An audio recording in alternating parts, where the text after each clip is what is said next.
بالله من الشيطان الرجيم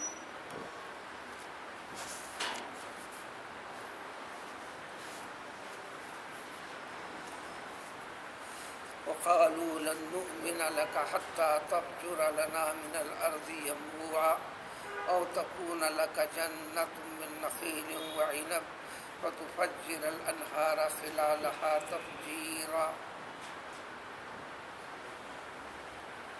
کل ان آیتوں سے متعلق پس منظر کیا ہے اس کا ذکر کر دیا گیا تھا، جس میں مشرکین مکہ نے اس وقت پیغمبر صلی اللہ علیہ وسلم کی پیغمبری کا انکار، اللہ کی طرف سے منتخب کیے جانے کا انکار، اور اللہ تبارک تعالیٰ انسانوں میں سے کسی کو اپنا نمائندہ مقرر فرماتا ہے، اس کا انکار، اور اللہ تعالیٰ کی یہ مقدس کتاب جو اللہ تعالیٰ نے نازل فرمایا ہے، یہ اللہ کی کتاب ہونے سے متعلق انکار، مخالفت کے کئی طریقے اختیار کیے گئے، مارنے کے، جان سے ختم کرنے کے، اور ایمان قبول کرنے والوں کے لیے ان کی دنیا تنگ کر دینے کے، مکے کی ساری زندگی تفصیل، اور اس درمیان میں جو مخالفتوں اور رکاوٹوں کا ذریعہ بنا تھا اسلام کو پھیلنے، انسان کو دنیا میں ظاہر ہونے کے لیے، وہ تمام کے تمام پس منظر میں آخر میں یہ شکل نکالا تھا انہوں نے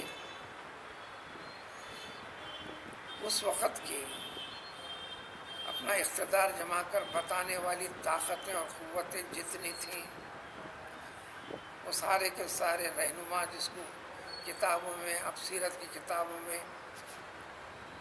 پڑھیں گے یا سنیں گے سنانے والے سے،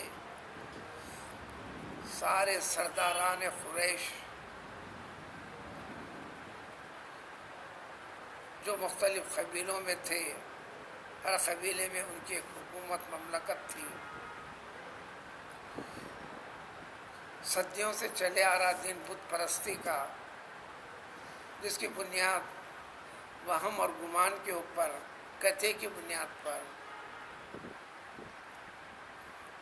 ہر قبیلے کا ایک الگ الگ بت، یعنی ایک الگ الگ خدا، الگ الگ خدا، الگ الگ خدا، پھر اللہ کا اقرار کرتے ہوئے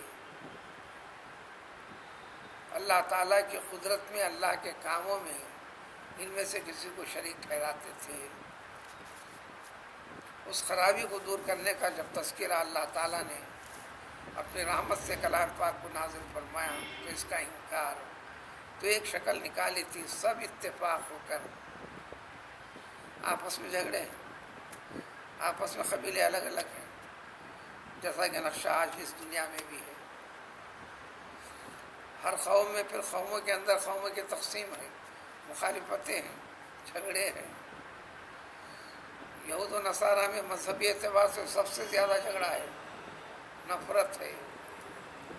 دیگر امور میں اسلام اور مسلمانوں کے باروں میں دونوں متفق ہیں۔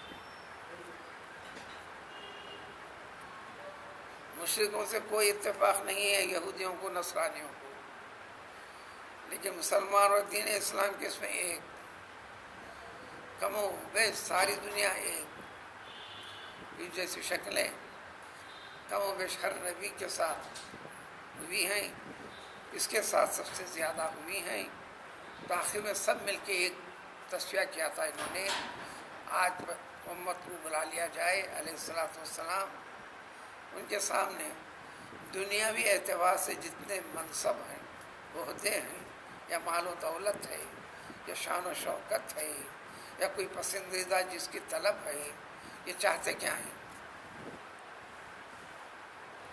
یہ نیا طریقہ جس کو ہم دین اسلام کہہ رہے ہیں، یہ رائج کر کے چاہتے کیا ہیں؟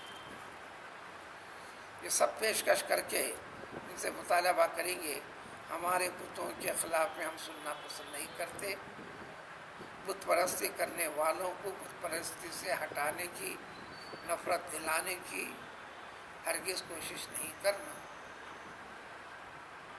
آج کی دنیا میں ہوئی ہے. جبکہ مسلمان جدوجہد کرنے والے تھے.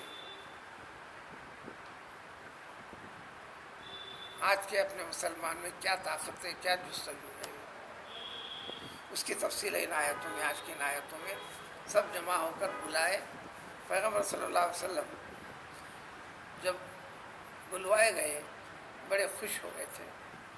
شاید کچھ بات سمجھ میں آ رہی ہو, لیکن آنے کے بعد کسی نے کہا اگر آپ اقتدار چاہتے ہیں تو ہم آپ کو بادشاہ تسلیم کرتے ہیں, سارے قبیلوں کا, ساری عرب دنیا کا. دنیائی مال و دولت کے لحاظ سے اب سارے انسانوں میں سب سے بڑے دولت مند کہلانا چاہتے ہو تو ہم اس کا ذمہ لیتے ہیں, ساری دولت آپ کے قدموں پہ لا کر ڈال دیں گے.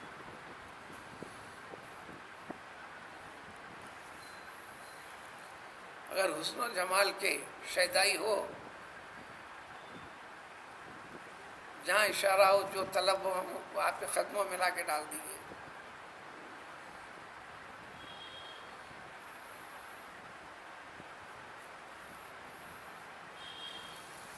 آپ نے جواب میں یہی کہا, اللہ نے مجھے جس چیز کا پابند کیا ہے بس وہی چیز بتاتا ہوں. ماننے والوں کے حق میں جنت, اس کی بشارت, دنیا کی زندگی کی خیر و برکت. اس سلسلے میں اللہ نے مجھے بشیر بنا کر بھیجا ہے. اس کا انکار کرنے والوں کے حق میں کھلے الفاظ میں نذیر بنا کر بھیجا ہے. دنیا میں ہلاکت و بربادی ہوگی, خیر و برکت اٹھے گی, آخرت برباد ہوگی. اللہ کے عذاب کا سامنا کرنا پڑے گا, جو دنیا میں بھی ہو سکتا ہے آخرت میں ہو کر ہی رہے گا.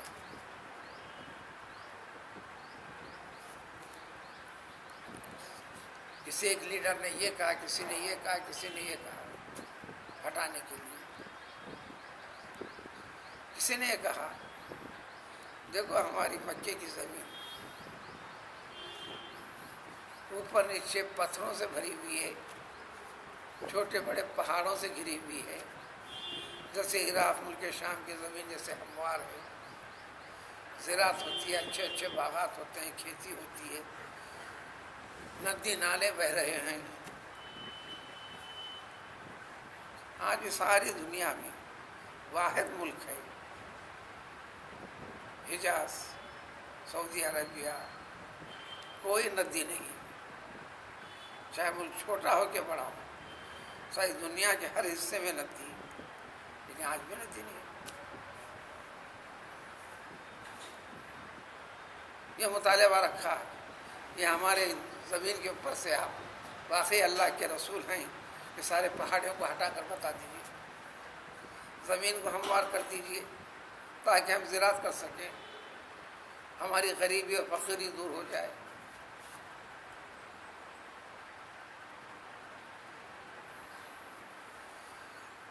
دنیا کے دوسرے ممالک کے لوگ ان کی زمین ذریعہ کاش اچھے ہونے کی وجہ سے کیسے خوش و خرم ہیں.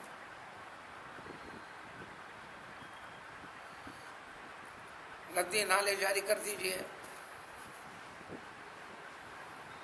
کسی نے کہا آپ اپنا محل, جب ساری خدائی اللہ تعالیٰ آپ کو سنتا ہے تو آپ اپنے لیے سونے چاندی کا کہ محل بنا لیجیے. آپ اپنے لیے فخر و فاخر کے اسباب کو دور کر دیجیے.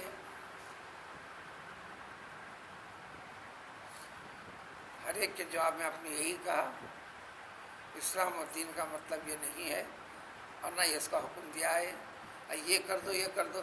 میرے اختیار میں کچھ بھی نہیں ہے, اور جو دین پیش کر رہا ہوں یہ میرے اختیار کی بات نہیں ہے. یہ اللہ کا حکم ہے, اللہ کی تاکید ہے, اللہ نے ذمہ دار بنایا ہے, اس ذمہ داری کے اوپر میں ہوں. اس سلسلے میں جو بھی ہوں گا اسے صبر کرنا ہے مجھے, اور اپنے پیام سے ایک لمحے کے لیے ہٹنا نہیں ہے. تو اسلام مسلمانی یہی ہے. کیونکہ نمونہ رسول اللہ صلی اللہ علیہ وسلم جیسا ان کی مدد فرمائی ہے، سب آگے بڑھو تو تمہارا رب تمہاری مدد فرمائے گا۔ اب یہ ترجمہ ہے، کل بھی کسی قدر تفصیل پیش کر دی گئی تھی۔ انہوں نے کہا وقالوا لن نؤمن لک، ہم آپ کو پیغمبر مانیں گے نہیں، ہرگز ہرگز نہیں مانتے، مگر ایک کنڈیشن ہے، شرط ہے، آپ اس سارے حجاز میں سب کو ملا کر مملکت سعودیہ عربیہ ملک سعود کے نام سے جوڑ دیا گیا ہے۔ مکہ اس کے اطراف والا پورا مملکت حجاز کہلاتا ہے۔ نہ چشمے تک نہیں ہے، آپ یہاں سے چشمے پھوٹ کر نکلوا دیجئے زمین کے اوپر سے، پانی پانی، آج بھی پانی نہیں ہے۔ پیسے کے بل بوتے پر انتظام کرتے ہیں، باہر سے منگواتے ہیں، تو جدید ٹیکنالوجی سے عام استعمال، نہانے دھونے کے لیے پانی، سمندر کے پانی کے نمک کو علیحدہ کرتے ہیں، پھر آپ تک سپلائی ہوتا ہے، اور جو بھی ہوتا ہے پیسے کی بنیاد پر آپ کو خریدنا پڑتا ہے، ایک گھونٹ پینا بھی ہو تو آپ کو خریدنا پڑتا ہے۔ حج و عمرہ کرنے والوں کے لیے خصوصی انتظام اخراجات کے ساتھ آپ کے لیے کیے جاتے ہیں، وہ الگ بات ہے۔ سارے چشمے پھوٹ پڑے، نہریں جاری ہو جائیں، اور آپ کا بھی ایک باغ ہو، کھجور کا انگور کا سب سے زیادہ ہے، ایک شاہی آدمی کہلائے، اور ساری نہریں ساری مملکت کے اندر، ساری ندیاں دریائے بہتے ہوئے چل لیتے رہیں تاکہ ہر قسم کی سہولت ہو۔ آپ نے جواب دے دیا یہ ساری چیزیں میرے ذمہ نہیں، نہ میں اس کا پابند ہوں، جو کہہ رہا ہوں یہ بھی اپنی طرف سے نہیں، تم نے جو مطالبے رکھے ہیں یہ ساری کوئی خواہش نہیں۔ کسی نے کہا اٹھ کر ٹھیک ہے، آپ اتنے اعتماد کے ساتھ کہتے ہیں نہ ماننے پر اللہ کے عذاب کا اور دیگر خبروں پر جو ہوا ہے، چلیے ہم چیلنج کرتے ہیں، ہمارے پر آسمان گرا کر ہلاک و برباد کر کے بتائیے، اگر آپ کا ایسا نام ہے، ہم آپ کو ستاتے ہیں، اس دین کی مخالفت کرتے ہیں، اس دین کے اپنانے والوں کی سرکوبی کرتے ہیں، تو پھر اللہ تبارک تعالیٰ ان کا انتقام لے گا، بدلہ لے گا۔ ہم تو یقین نہیں کرتے ایسا ہونے والا ہے، کیونکہ ہم حق پر ہیں، ہماری مدد کرنے والے، ہماری تائید کرنے والے ایک نے 360 بھگوان ہیں، 360 دیوتا ہیں۔ تو آسمان گرا کر بتائیے۔ کسی نے اٹھ کر کہا دیکھیے اللہ تعالیٰ کے پاس سے فرشتے آنا، ساتھ ساتھ رہنا اور گواہی دینا، اے انسانوں ہم اللہ کے فرشتے ہیں، ان کو رسول منتخب فرمائے اللہ تعالیٰ، یہ مقدس کتاب اللہ نے نازل کی ہے، گواہی دیتے رہنا۔ اس کی وضاحت دوسرے پاروں میں بھی کر دی گئی۔ ارے انسانوں، فرشتوں کو اگر نمائندہ بنا کر بھیجتے، تم تو ان کو دیکھ نہیں سکتے، اس کیفیت کے اوپر تو نہ دیکھنے کی طاقت ہے۔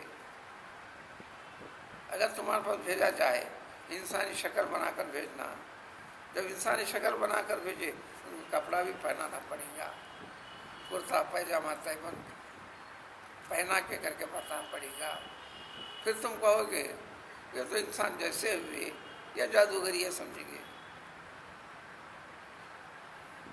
یہ ٹیڑھے سوالات ختم کرو۔ ایک نے کہا بڑا شاندار عالیشان محل ہونا آپ کا.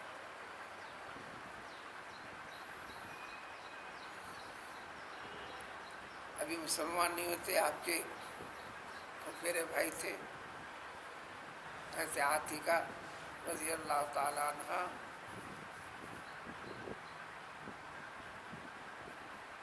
جو حضور اکرم صلی اللہ علیہ وسلم کی پھوپھی ابو طالب کی بیٹی، ان کے ایک فرزند جن کا نام عبداللہ تھا، وہ بھی اس میں شریک تھے، بعد میں مسلمان ہوئے ہیں. انہوں نے کہا ٹھیک ہے، اگر واقعی مومن ہیں چلیے آسمان پہ چڑھ کے بتائیے، ایک سیڑھی ہو جانا، ہم سب دیکھتے رہیں گے. اب چڑھتے ہوئے آسمان تک پہنچ گئے. وہاں جا کر پہنچ کر ساتھ میں وہاں سے جا کر ایک اچھی خاصی چٹھی لکھی ہوئی رہنا، اس کے اندر وہ ساتھ لے کر آنا ایک کتابچے کی شکل میں. ہم اس کو پڑھیں گے، ہمیں سمجھ میں بھی آنا، پھر آپ کی حقیقتیں بتانا. جس کا دماغ جیسا کام کرا کہنے لگے.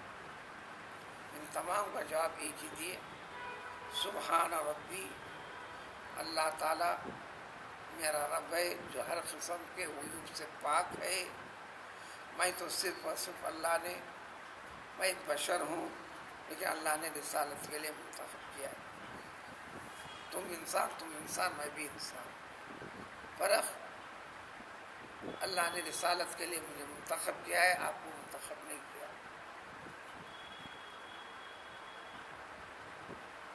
یہ جو چیزیں میری طرف سے، میری طاقت، میرے ارادے سے ایک بھی چیز نہیں، بلکہ تم کوئی چیز مسئلہ بھی پوچھو تو میں جواب نہیں دے سکتا جب تک کہ وہ جواب اللہ تعالیٰ مجھے نہ بتائے.